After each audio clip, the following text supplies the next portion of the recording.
નમસ્કાર મિત્રો, હું છું મયુર પરીખ. શું મુસ્લિમ મતદારો એ હવે વિજયની ગેરંટી બિલકુલ રહ્યા નથી? આ પ્રશ્ન આજે એટલે કારણ કે પશ્ચિમ બંગાળની ચૂંટણીના જે પરિણામો આવ્યા છે એમાં અનેક એવી સીટો છે જેમાં માઇનોરિટીની સંખ્યા નોંધપાત્ર છે અથવા ઘણી વધારે છે અને ત્યાં ભાજપ જીતી ગયું છે. એટલે અત્યાર સુધી જે કહેવામાં આવતું હતું કે જ્યાં માઇનોરિટીની સીટ વધારે છે ત્યાં ભાજપ નહીં જીતી શકે, તૃણમૂલ જીતશે, એ વાતનો છેદ ઉડી ગયો છે. આપણે થોડી આંકડાકીય વાત કરીએ. કુલ મળીને પશ્ચિમ બંગાળમાં 146 વિધાનસભાની એવી સીટો છે જ્યાં મુસ્લિમ મતદાતાઓ 25% કરતાં વધારે છે.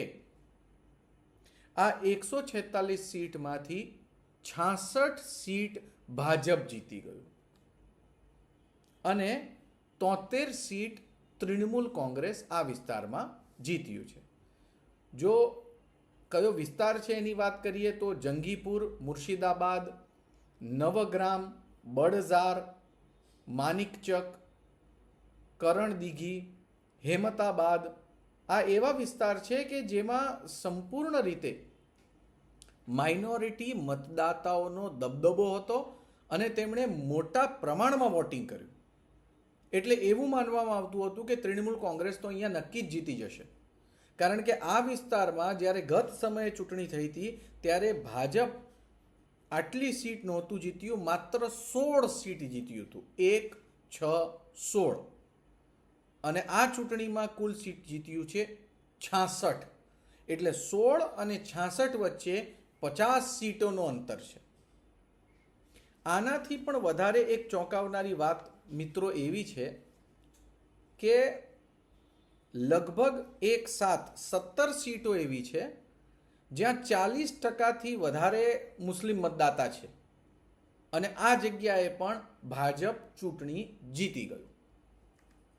એટલે કહેવાનો મતલબ બહુ ક્લિયર છે કે માઇનોરિટી હવે ભાજપને ચૂંટણી હરાવી શકતી નથી, અથવા જે પાર્ટી માઇનોરિટીના શરણે જઈને ચૂંટણી જીતવાના સપના જુએ છે એમને માઇનોરિટી સીટ જીતાડી શકતી નથી.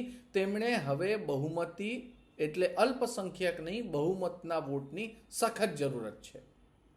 પશ્ચિમ બંગાળના પરિણામો જે રીતે આવ્યા છે અને તેના આંકડાઓ હવે જે વિગતવાર રીતે હાથમાં આવી રહ્યા છે તે ઘણી ચોંકાવનારી બાબતો રજૂ કરે છે.